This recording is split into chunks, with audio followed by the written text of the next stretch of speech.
അതിലാദ്യം തന്നെ കരൾ എന്ന് പറയുന്നത് നമ്മുടെ ശരീരത്തിലെ ഏറ്റവും വലിയ ഗ്രന്ഥിയാണ്. അതായത് ഒരു ഐഡിയൽ വെയിറ്റ് ഉള്ള ഒരാളിൽ ഒരു 2% വെയിറ്റ് പ്രൊവൈഡ് ചെയ്യുന്നത് കരളാണ്. അതുപോലെ തന്നെ കരൾ സ്ഥിതി ചെയ്യുന്നത് നമ്മുടെ വയറിൻ്റെ ഒരു വലത് ഭാഗത്തായിട്ട് വാരിയലിൻ്റെ ഒക്കെ പുറകു വശത്തായിട്ടാണ് കരൾ സ്ഥിതി ചെയ്യുന്നത്. അതായത് നമ്മുടെ ദൈനംദിന ജീവിതത്തിൽ ഏറ്റവും ഇമ്പോർട്ടൻ്റ് ആയൊരു റോള് വഹിക്കുന്ന അല്ലെങ്കിൽ ഒരുപാട് ഭാരിച്ച ജോലി ചെയ്യുന്ന ഒരു അവയവമാണ് എന്ത് കരൾ എന്ന് പറയുന്നത്. അപ്പം ആദ്യം തന്നെ നമുക്ക് എന്തൊക്കെ കാരണങ്ങൾ കൊണ്ടാണ് ഈ ഫാറ്റി ലിവർ വരുന്നതെന്ന് നോക്കാം.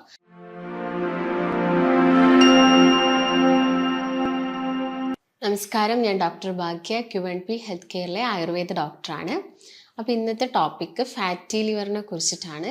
വളരെയധികം കാലിക പ്രസക്തിയുള്ളൊരു വിഷയം തന്നെയാണ് ഫാറ്റി ലിവർ എന്ന് പറയുന്നത്. ഇപ്പം ജീവിതശൈലി രോഗങ്ങൾ നമ്മൾ നോക്കുകയാണെങ്കിൽ കൂടുതലായി വരുന്ന അസുഖങ്ങളിൽ ഒന്നാണ് ഫാറ്റി ലിവർ. അതായത് ഇപ്പം നമ്മളൊരു 10 പേരെ എടുത്ത് നോക്കുകയാണെങ്കിൽ അതിലൊരു 3 പേർക്കെങ്കിലും ഈ ഒരു കാലഘട്ടത്തിൽ ഫാറ്റി ലിവർ ഉണ്ട്. അതുപോലെ തന്നെ ഒരു 12 വയസ്സ് കഴിഞ്ഞ കുട്ടികളിൽ എസ്പെഷ്യലി നമ്മൾ നോക്കുകയാണെങ്കിൽ ആൺകുട്ടികളിലും ഫാറ്റി ലിവർ കൂടുതലായിട്ട് കണ്ടുവരുന്നുണ്ട്. അപ്പോൾ ഞാൻ നേരത്തെ പറഞ്ഞ പോലെ തന്നെ നമ്മുടെ മാറിയ ജീവിതം രീതിയാണ് ഇതിനുള്ളൊരു പ്രധാനപ്പെട്ട കാരണം എന്ന് പറയുന്നത്. അപ്പോൾ നമുക്ക് ഫാറ്റി ലിവറിനെ കുറിച്ച് നോക്കുന്നതിന് മുൻപ് ജസ്റ്റ് നമ്മുടെ ഓർഗനായ കരളിനെ കുറിച്ച് കുറച്ച് കാര്യങ്ങൾ മനസ്സിലാക്കാം. അതിലാദ്യം തന്നെ കരൾ എന്ന് പറയുന്നത് നമ്മുടെ ശരീരത്തിലെ ഏറ്റവും വലിയ ഗ്രന്ഥിയാണ്. അതായത് ഒരു ഐഡിയൽ വെയിറ്റ് ഉള്ള ഒരാളിൽ ഒരു 2% വെയിറ്റ് പ്രൊവൈഡ് ചെയ്യുന്നത് കരളാണ്. അതുപോലെ തന്നെ കരൾ സ്ഥിതി ചെയ്യുന്നത് നമ്മുടെ വയറിൻ്റെ ഒരു വലത് ഭാഗത്തായിട്ട് വാരിയലിൻ്റെ ഒക്കെ പുറകു വശത്തായിട്ടാണ് കരൾ സ്ഥിതി ചെയ്യുന്നത്. അതായത് നമ്മുടെ ദൈനംദിന ജീവിതത്തിൽ ഏറ്റവും ഇമ്പോർട്ടൻ്റ് ആയൊരു റോള് വഹിക്കുന്ന അല്ലെങ്കിൽ ഒരുപാട് ഭാരിച്ച ജോലി ചെയ്യുന്ന ഒരു അവയവമാണ് എന്ത് കരൾ എന്ന് പറയുന്നത്. അപ്പോൾ എന്തൊക്കെയാണ് കരളിൻ്റെ ധർമ്മങ്ങൾ എന്ന് നോക്കുന്ന സമയത്ത് ആദ്യം തന്നെ നമുക്ക് പറയാനുള്ളത് ടോട്ടലായിട്ടുള്ള ബോഡിയുടെ മെറ്റബോളിസം കംപ്ലീറ്റ് മെയിൻറ്റെയിൻ ചെയ്യുന്നത് നമ്മുടെ കരളാണ്. അതുപോലെ തന്നെ നമുക്ക് വേണ്ട എനർജി പ്രൊവൈഡ് ചെയ്യുന്നത് കരളാണ്. നമ്മുടെ ബോഡിയുടെ ആ ടെമ്പറേച്ചറൊക്കെ ബാലൻസ് ആക്കുന്നത് കരളാണ്. അതുപോലെ തന്നെ നിങ്ങളിപ്പം കഴിക്കുന്ന ഭക്ഷണത്തിലൂടെ അല്ലെങ്കിൽ ഏതൊരു രീതിയിൽ നമ്മുടെ ബോഡിയിൽ എത്തുന്ന ടോക്സിൻസ്, അതായത് എന്തെങ്കിലും കെമിക്കൽസോ പെസ്റ്റിസൈഡ്സോ ഒക്കെ നമ്മുടെ ബോഡിയിൽ ചെറിയ രീതിയിൽ എത്തുന്നുണ്ടെങ്കിൽ അതെല്ലാം റിമൂവ് ചെയ്യുന്നത്, അതെല്ലാം നമ്മുടെ ബോഡിയിൽ നിന്ന് നീക്കം ചെയ്യുന്നത് ആരാണ്? കരളാണ്. അതുപോലെ തന്നെ നമുക്ക് വേണ്ട നല്ല കൊളസ്ട്രോൾ ഉൽപ്പാദിപ്പിക്കുന്നു. അങ്ങനെ ഒരുപാട് ഫങ്ഷൻസ് ആണ് ഇതിനുള്ളത്, കരളിനുള്ളത്. അതുപോലെ തന്നെ ഞാൻ നേരത്തെ പറഞ്ഞു നമ്മുടെ ബോഡിയായിട്ട് ഒരുപാട് കോപ്പറേറ്റ് ചെയ്ത് പ്രവർത്തിക്കുന്ന ഒരു ഓർഗനാണ് എന്ത് കരൾ എന്ന് പറയുന്നത്. അപ്പം എന്താണ് ഫാറ്റി ലിവർ എന്ന് നോക്കുന്ന സമയത്ത് നമ്മുടെ കരളിലെ കോശങ്ങളിൽ ഫാറ്റ് അഥവാ കൊഴുപ്പ് വന്ന് അടിഞ്ഞു കൂടുന്ന കണ്ടീഷനാണ് നമ്മൾ ഫാറ്റി ലിവർ എന്ന് പറയുന്നത്. അപ്പോൾ നോർമലി ചെറിയ അളവിലൊക്കെ കൊഴുപ്പ് വരുന്നത് സാധാരണ ആയിട്ടുള്ളൊരു കാര്യമാണ്. പക്ഷെ നമ്മുടെ ലിവറിൻ്റെ വെയിറ്റിനേക്കാളും ഒരു 8 മുതൽ 10% കൂടുതലായിട്ട് കൊഴുപ്പ് വന്നടിയുന്ന സമയത്താണ് നമ്മൾ അതിനെ ഫാറ്റി ലിവർ എന്ന് പറയുന്നത്. ഒരു ഇനീഷ്യൽ സ്റ്റേജ് ആയിട്ടാണ് നമ്മൾ ഫാറ്റി ലിവർ പറയുന്നത്. അതിൻ്റെ ഒരു ലാസ്റ്റ് സ്റ്റേജ്, അതായത് നമ്മൾ ഈ ഫാറ്റി ലിവർ മൈൻഡ് ചെയ്യുന്നില്ല, അതിന് വേണ്ടതായിട്ടുള്ള നമ്മൾ ബോഡിയിൽ ഡയറ്റ് ഒന്നും എടുക്കുന്നില്ല, പ്രോപ്പറായിട്ടുള്ള വ്യായാമം ഒന്നും ചെയ്യുന്നില്ലെങ്കിൽ പിന്നെ വരുന്നൊരു കണ്ടീഷനാണ് എന്ത്? Liver cirrhosis. അപ്പോൾ ആളുകൾക്കുള്ളൊരു സംശയമാണ് എന്ത്? ലിവർ സിറോസിസ് ഈ ആൽക്കഹോൾ യൂസ് ചെയ്തിട്ട് മാത്രമാണോ വരുന്നത്? അല്ല, നമ്മുടെ ഭക്ഷണ രീതിയിലൂടെയും എന്ത് വരാം? ലിവർ സിറോസിസ് വരാം.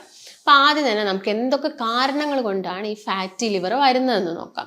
അതിൽ നമുക്ക് മെയിനായിട്ടും 2 റീസൺസ് ആണുള്ളത്. ഒന്ന് ആൽക്കഹോളിക് ആയിട്ട് വരുന്ന കാരണം, മറ്റൊന്ന് പറഞ്ഞാൽ നോൺ ആൽക്കഹോളിക്. അതിൽ മെയിൻ നമ്മുടെ ഭക്ഷണ രീതി തന്നെയാണ്. അപ്പം ആൽക്കഹോൾ നമ്മൾ കൺസ്യൂം ചെയ്യുന്ന സമയത്ത് അതിലുള്ളൊരു കണ്ടൻ്റായിട്ട് അസറ്റാൽഡിഹൈഡ് ആയിട്ടുള്ളൊരു കണ്ടന്റ് വരുന്നുണ്ട് ആൽക്കഹോളിൽ. ഈ അസറ്റാൽഡിഹൈഡ് ആണ് എന്ത്? നമ്മുടെ ബോഡിക്ക് ടോക്സിനായിട്ട് മാറുന്നത്. അതായത് കരളിലെ കോശങ്ങളെയൊക്കെ നശിപ്പിക്കുന്നു. പിന്നീട് ക്യാൻസർ പോലുള്ള അസുഖങ്ങളൊക്കെ വരാനുള്ളൊരു കാരണം ഈ അസറ്റാൽഡിഹൈഡ് ആണ്.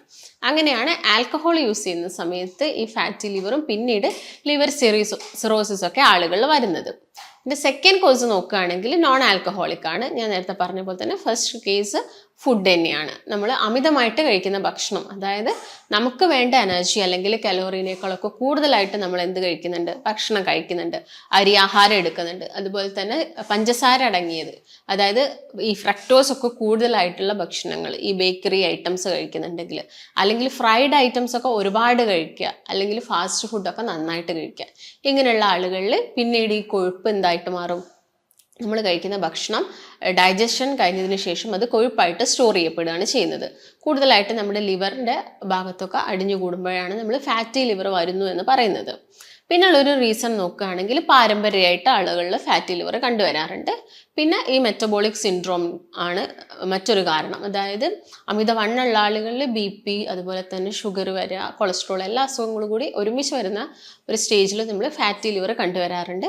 അല്ലെങ്കിൽ ലിവറിന് വരുന്ന എന്തെങ്കിലും ഇൻഫെക്ഷൻ ആയിക്കോട്ടെ, ഇപ്പോൾ ഹെപ്പറ്റൈറ്റിസ് പോലെയുള്ള ഇൻഫെക്ഷൻ, അതുപോലെ നിങ്ങൾ ഒരുപാട് കാലമായിട്ട് എന്തെങ്കിലും മെഡിസിൻസ് കഴിക്കുന്നുണ്ടെങ്കിൽ, പെയിൻ കില്ലേഴ്സോ അല്ലെങ്കിൽ എന്തെങ്കിലും സ്റ്റീറോയിഡ്സ് ഒക്കെ കഴിക്കുന്നുണ്ടെങ്കിലും ലിവറിന് എന്ത് വരാം, ഈ കൊഴുപ്പ് വന്ന് അടിഞ്ഞു കൂടിയിട്ട് ഫാറ്റി ലിവർ പോലെയുള്ള കണ്ടീഷൻസ് ഒക്കെ വരാം.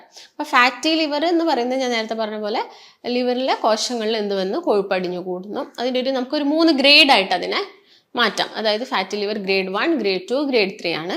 ഗ്രേഡ് 1 എന്ന് പറയുന്ന സമയത്ത് ഒരു 8% കൊഴുപ്പ് വന്നടിയുന്നത്. ഒരു 10% ഒക്കെ ആവുന്ന സമയത്ത്, അല്ലെങ്കിൽ 10 to 12 ആവുന്ന സമയത്ത് നമ്മളതിനെ ഗ്രേഡ് 2 എന്ന് പറയുന്നു. ഒരു 15% ആവുന്ന സമയത്താണ് നമ്മൾ ഗ്രേഡ് 3 ഫാറ്റി ലിവർ എന്ന് പറയുന്നത് നെക്സ്റ്റ് സ്റ്റേജ്. ഇങ്ങനെ നമ്മുടെ ലിവറിലെ കോശങ്ങളിൽ ചെറിയ ചെറിയ നീർക്കെട്ടുകളും കാര്യങ്ങളും വന്നിട്ട് പിന്നെ നമ്മുടെ ലിവറിന് വരുന്നൊരു സ്കാറിങ് സംഭവിച്ചിട്ട് ഫൈബ്രോസിസ് ആയി കഴിഞ്ഞതിന് ശേഷം വരുന്നൊരു സ്റ്റേജാണ് എന്ത്, ഈ ലിവർ സിറോസിസ് എന്ന് പറയുന്നത്. അപ്പം ഇതാണ് ഫാറ്റി ലിവറിൻ്റെ 3 സ്റ്റേജസുകൾ. ഞാൻ നേരത്തെ കാരണങ്ങളും പറഞ്ഞു കഴിഞ്ഞു. ഇനിയിപ്പോൾ നമുക്ക് നോക്കാനുള്ളത് എങ്ങനെ നമുക്കിത് പ്രിവെൻറ്റ് ചെയ്യാം, അല്ലെങ്കിൽ എങ്ങനെ നമുക്ക് ഈ ഒരു കണ്ടീഷനെ കുറച്ചുകൊണ്ട് വരാൻ നോക്കുന്ന സമയത്ത് ആദ്യം തന്നെ ഞാൻ പറഞ്ഞ കാരണങ്ങളിലൊന്നാണ് ആൽക്കഹോൾ യൂസ് ചെയ്യുന്നത്. അത് കംപ്ലീറ്റ് ആയിട്ട് ഒഴിവാക്കുക.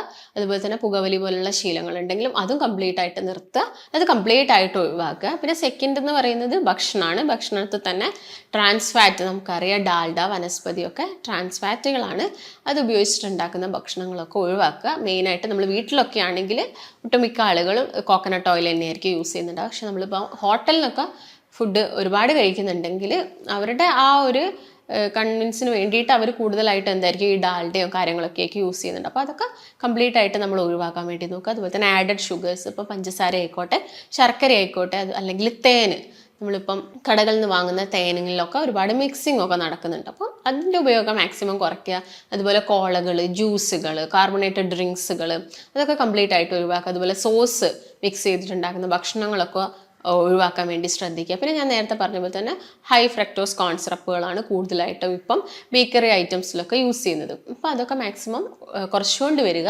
അതിൻ്റെ കൂടെ തന്നെ നമ്മൾ ഭക്ഷണത്തിലൊക്കെ എന്ത് ചെയ്യുക, നമ്മൾ കൂടുതൽ ന്യൂട്രീഷ്യസ് ആയിട്ടുള്ള ഫുഡ്, അതായത് കാർബോഹൈഡ്രേറ്റ്സ് കുറച്ചിട്ട് പ്രോട്ടീൻസ് എടുക്കാൻ നോക്കുക. അതായത് കാർബോഹൈഡ്രേറ്റ്സ് നിങ്ങളിപ്പോൾ ഒരു ഡേ എന്ന് പറയുമ്പോൾ നന്നായിട്ട് വെള്ളരിയൊക്കെ യൂസ് ചെയ്തിട്ട് ചോറ് കഴിക്കുന്ന ആളുകളാണെങ്കിൽ അതൊക്കെ കുറച്ചുകൊണ്ട് വന്നിട്ട് അതിൻ്റെ കൂടെ കുറച്ച് തവിടുള്ള അരി യൂസ് ചെയ്യുക. അതുപോലെ തന്നെ കുറച്ച് പ്രോട്ടീൻസ് അധികം ചെറുപയറോ കടലയോ പരിപ്പോ അതൊക്കെ എന്ത് ചെയ്യാം, എടുക്കുക. സാലഡ്സ് സൈഡിലൂടെ എടുക്കുക. പിന്നെ നന്നായിട്ട് വെള്ളം കുടിക്കാൻ നോക്കുക. ഇതിൻ്റെ കൂടെ തന്നെ നല്ലൊരു വ്യായാമം, അതായത് ഒരു 45 മിനിറ്റ്സ് നമ്മളെ ബോഡിക്ക് നല്ലൊരു എന്ത് കൊടുക്കാം, എക്സസൈസ് കൊടുക്കുകയാണെങ്കിൽ തന്നെ നമ്മൾ ആ ഒരു വിയർപ്പിലൂടെ തന്നെ നമുക്ക് ആ കൊഴുപ്പൊക്കെ കംപ്ലീറ്റ് ആയിട്ട് പോകുന്നത് കാണാൻ പറ്റും. അതിൻ്റെ കൂടെ തന്നെ നന്നായിട്ട് ഉറങ്ങാൻ വേണ്ടി ശ്രദ്ധിക്കുക.